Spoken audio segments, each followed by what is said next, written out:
Je suis donc Viviane Castagnier, Yarom, mon mari qui est décédé, et je suis là, c'est le témoignage d'Isabella Weinreb, ma mère, qui n'est plus là, qui est décédée il y a 10 ans.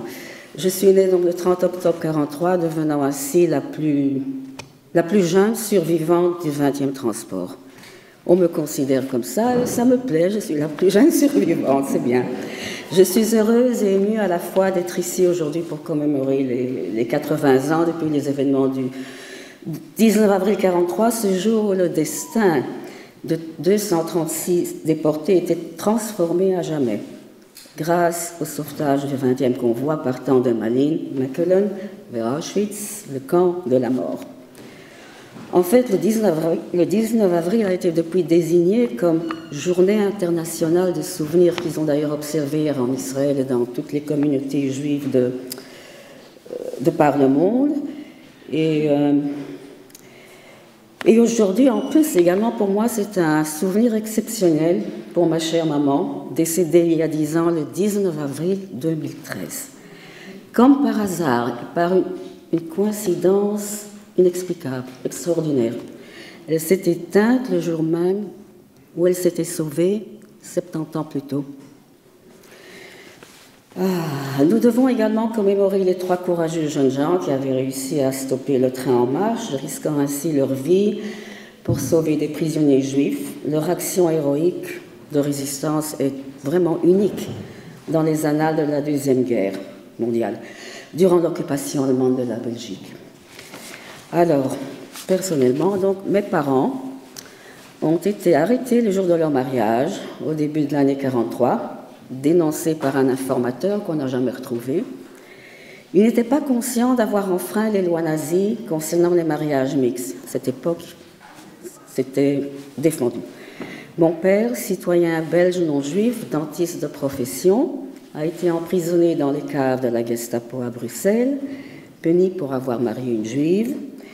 Ma mère a été immédiatement transférée à la caserne d'Ossin-le-Malines, ce camp de rassemblement nommé à juste titre l'antichambre d'Auschwitz.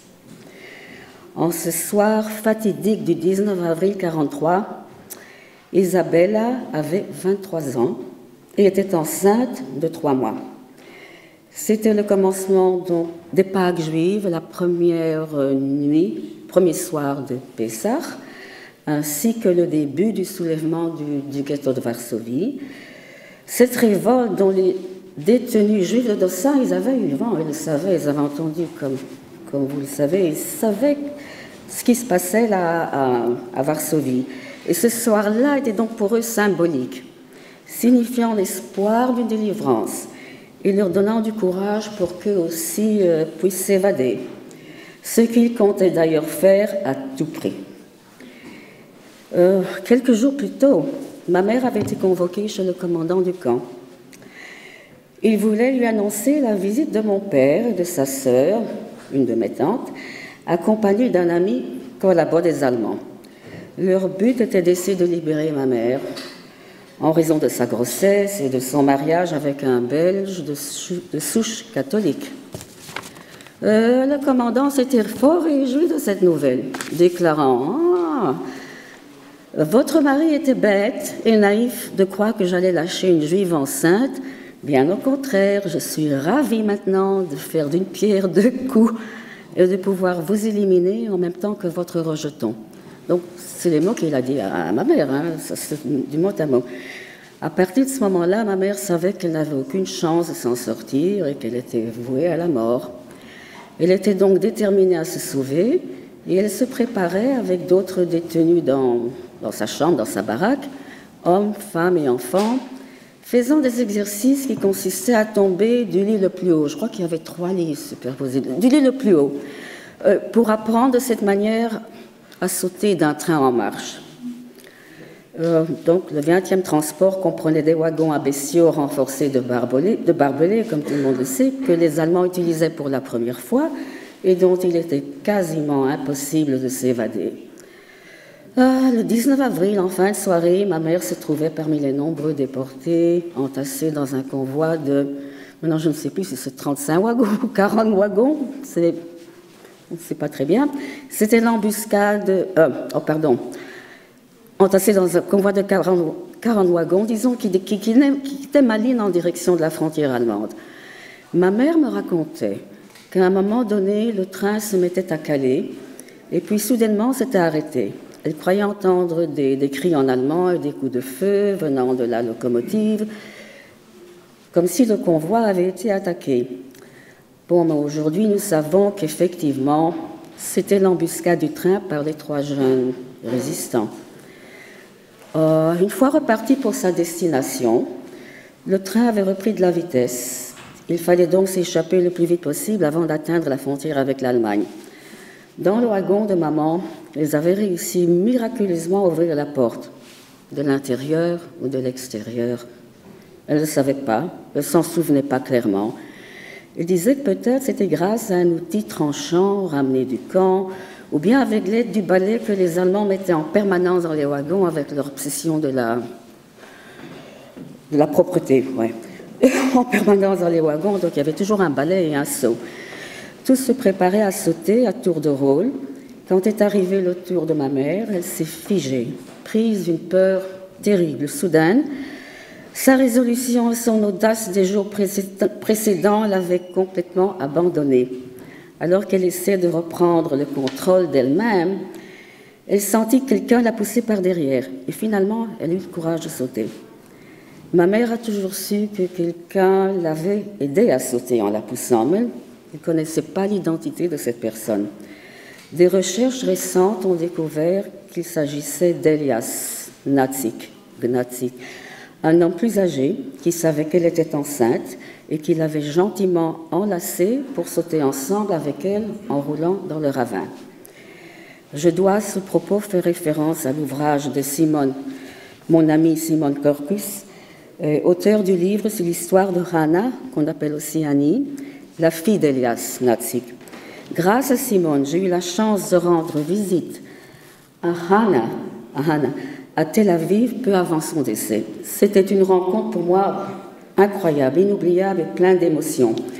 Hannah m'avait raconté qu'Elias, son père, lui avait en effet décrit les détails de son saut du train en compagnie de ma mère, confirmant qu'il avait tenu dans ses bras et que tous les deux s'étaient blessés en tombant, lui se cassant un doigt et elle le poignet. Et Hannah disait, mon père me montrait toujours son petit doigt qui ne s'est jamais remis en place, il était cassé. Donc ce récit de Hannah corroborait le fait qu'Elias était bel et bien l'homme en question qui avait soi-disant sauvé ma mère, et il n'y avait donc pas de doute. Et il était en fait étonnant qu'à part quelques blessures minimes, ma mère n'avait pas avorté pendant sa chute. Il paraît que j'étais un fœtus qui tenait ferme. Enfin, le lendemain de son évasion, après s'être cachée dans les bois, elle prenait le tram pour Bruxelles, espérant retrouver mon père. À un moment donné, la Gestapo y est montée, recherchant les évadés du 20e transport. Terrifiée, ma mère cachait son poignet enflé dans son manteau, mais par pure chance, les policiers n'avaient pas remarqué la petite femme blonde assise dans les dernières rangées du tram. Elle était donc encore une fois sauvée et pouvait continuer son chemin pour rejoindre mon père. Quelques mois plus tard, alors que ma mère était vers la fin de sa grossesse, la Gestapo avait surgi brusquement dans la maison de mon père à Etterbeek, 38 rue du Clocher, pour rechercher une Isabella Weinreb évadée du train. Le policier était un Belge, plutôt aimable, considérant mon père comme un bon compatriote. Il faisait semblant de croire que la femme qu'il voyait là n'était pas Isabella, mais bien la nouvelle épouse récente de mon père, enfin toute une histoire que mon père avait inventée. Il est reparti, ce policier belge, tout en prévenant « Vous avez de la chance, car demain, mon collègue allemand risque de revenir, et lui n'hésitera certainement pas à emmener cette femme. » La police, heureusement, ne s'est plus jamais manifestée. Et ma mère a, pour finir, accouché. Elle a pu accoucher sans crainte, je crois. J'espère qu'elle était sans crainte. C'était le 30 octobre. 1943, 6 mois exactement après son évasion. Et mon père a voulu me nommer Viviane, alors que ma mère voulait me nommer Chantal, mais mon père a voulu me nommer Viviane, car d'après lui, ça signifiait plein de vie, tenant avec force à la vie. Voilà, enfin, the end. The end.